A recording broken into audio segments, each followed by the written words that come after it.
Basic शिक्षा परिषद से कहूंगा कि प्रदेश भर के जितने भी बीएड और एमएड के छात्र होंगे,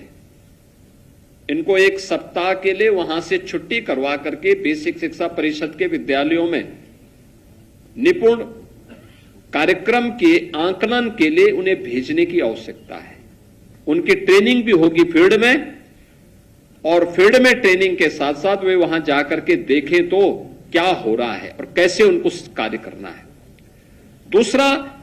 वे वहां जाएंगे तो उन्हें स्मार्ट क्लास के साथ जुड़ने का अवसर भी प्राप्त होगा,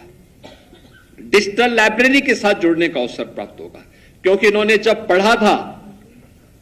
याद करना है, बीएड या एमएड के जो बच्चे इस समय अध्ययन कर रहे हैं, अपनी डिग्री ले रहे हैं, इन्होंने जब इन स्कूलों में पढ़ा होगा तब यहां बुनियादी सुविधाएं नहीं थी, बालक बालिकाओं के लिए टॉयलेट नहीं रहा होगा, तब वहां पे खेल का मैदान नहीं रहा होगा, तब वहां पे अच्छी फ्लोरिंग नहीं रही होगी, तब फर्नीचर नहीं रहा होगा, तब वहां पे डिजिटल लाइब्रेरी और स्मार्ट क्लास नहीं रही होगी। आज इनमें से ज्यादातर सुविधाएं उन विद्यालयों में उपलब्ध हुई हैं, इसलिए वे जाकर के एक और इसको देखें और देख करके और फिर वहां पर यह भी देखें कि रिजल्ट क्या है। हम पहले से परफॉर्मा बना करके दें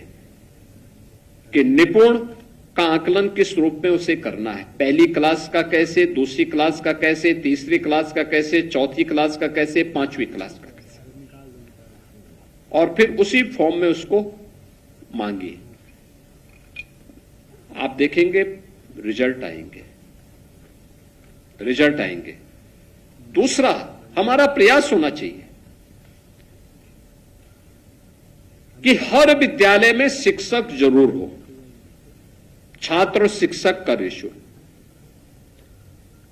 उसको हम हर हाल में मेंटेन करें, हर हाल में मेंटेन करें। ये बेसिक शिक्षा परिषद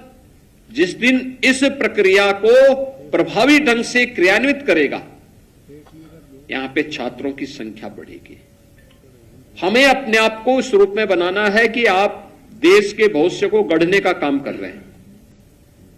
उसको आगे बढ़ाने का काम कर रहे हैं, और ये महती जिम्मेदारी जो आपके ऊपर है, ईश्वर प्रदत्त जो ये आपके पास एक हथियार है, इसका इस्तेमाल राष्ट्र निर्माण के इस प्रवर्तमान कार्यक्रम के साथ जोड़िए, उसको ऐसे ही मत जाने दीजिए। आगे बढ़ करके